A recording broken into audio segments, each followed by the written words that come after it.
Prabhas joker नहीं बल्कि वो एक बहुत ही क्लेवर एक्टर है। यहाँ तक कि अरशद वारसी ने एक बार नहीं बल्कि दो बार उसको पॉइंट आउट करके जोकर बुलाया।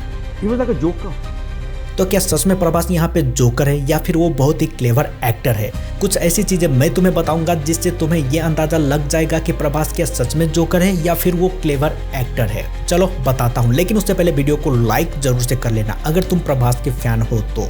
सबसे पहले तो हम उसके स्टारडम से शुरू करते हैं। तो प्रभास का स्टारडम शुरू हुआ था बाहुबली आने के बाद। तो बाहुबली रिलीज होने से पहले इन्होंने बाहुबली के लिए 5 से 7 साल तक इन्होंने काम किया था और इन 5 से 7 सालों के अंदर इन्होंने ना कोई एड की नहीं कोई पिक्चर है। और सुनने में ये भी आ रहा था कि इस बीच प्रभास की पूरी बैंक बैलेंस खाली हो गई थी। लेकिन जब बाहुबली रिलीज हुई थी तो उसके बाद जो है इसका स्टारडम इतनी पीक पे चली गई। तो बाहुबली 2 रिलीज होने के बाद प्रभास को ये एहसास हो गया था कि मेरी किस लेवल की फैन बेस हो गई है और शायद से यहाँ पे उनको ये एहसास हुआ कि मैं इस फैन बेस को लेकर मैं बहुत ही ज्यादा पैसे बना सकता हूँ। इसीलिए जितने भी पिक्चर आ रही थी सभी को वो साइन करते जा रहे थे।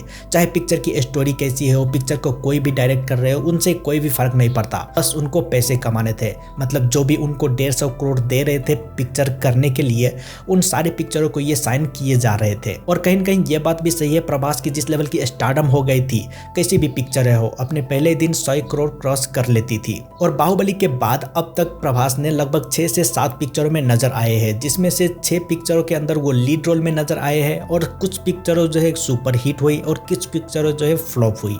मतलब ज्यादातर पिक्चर जो है यहाँ पे फ्लॉप नजर आई। लेकिन अब तुम्हारे मन में ये सवाल होगा कि प्रभास की जो स्टारडम है वो कहीं ना कहीं अब कम हो रही है। तो हाँ, कुछ सालों में जिस तरह की पिक्चरें रिलीज हुई, मतलब उस हिसाब से हाँ उसकी स्टारडम जो है कहीं ना कहीं कम हुई है और यहीं पे वो अपना स्मार्ट मूव चल रहा है। पहले तो इसी साल फौजी मूवी भी रिलीज होने वाली थी, लेकिन जिस तरह का परफॉर्मेंस द राजा साहब ने दिया उस हिसाब से प्रभास ने अपनी फिल्म की जो टाइमलाइन है उनको चेंज कर दिया, पूरी शेड्यूल ही चेंज कर दिया। तो अब प्रभास की जो फर्स्ट प्रायोरिटी मूवी है वो है स्प्रिट। और जितना ये प्रभास की मूवी है उतनी ही ये संदीप रेड्डी बांगा की मूवी है। और कहीं ना कहीं ये बात भी सच है कि प्रभास से ज्यादा हमें यहाँ पे संदीप रेड्डी बांगा के ऊपर भरोसा है। और ये मूवी 2027 की मोस्ट अवेटेड मूवी के लिस्ट में से एक है। मतलब ये समझ लो कि इस मूवी के लिए बहुत लोग इंतजार कर रहे हैं। जिसके बाद अगली मूवी हो सकती है फौजी, जिसका हमें ज्यादा इन्फॉर्मेशन नहीं दिया गया है तो इनको छोड़ देते हैं, ये आए ना आए। लेकिन उसके बाद हमें सालार का दूसरा पार्ट देखने को मिल सकता है, सालार पार्ट 2।